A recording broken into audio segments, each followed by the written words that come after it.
تعال يا عاطف.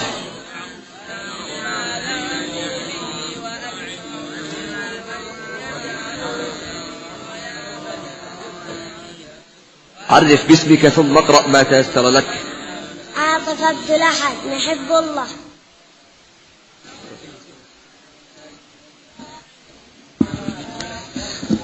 أعوذ بالله من الشيطان الرجيم.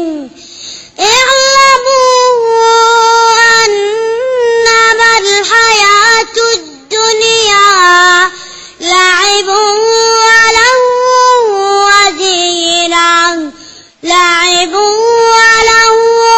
وزينة وتفاخر بينكم وتكاثر في الأموال والأولاد كمثل غيث أعجب الكفار نباته ثم يهيج فتراه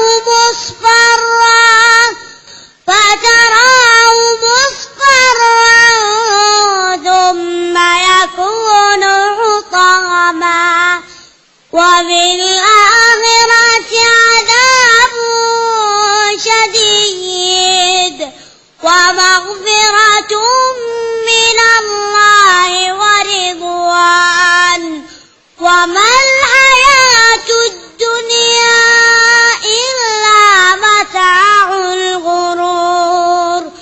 سابقوا إلى مغفرة من ربكم وجنة عرضها كعرض السماء والأرض أعدت للذين آمنوا بالله ورسله ذلك فضل الله يؤتيه من يشاء والله ذو الفضل العظيم.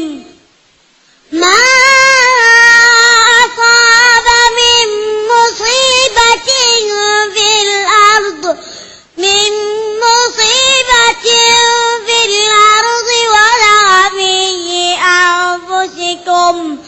ولا في أنفسكم إلا في كتاب من قبل أن نبرأها إن ذلك على الله يسير لكي لا تأسوا على ما فاتكم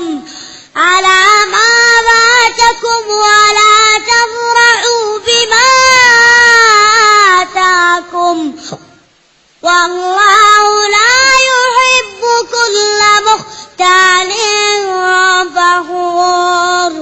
الذين يبخلون ويأمرون الناس بالبخل ومن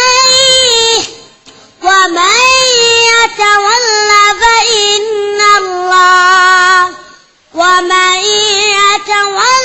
فإن الله هو الغني الحميد.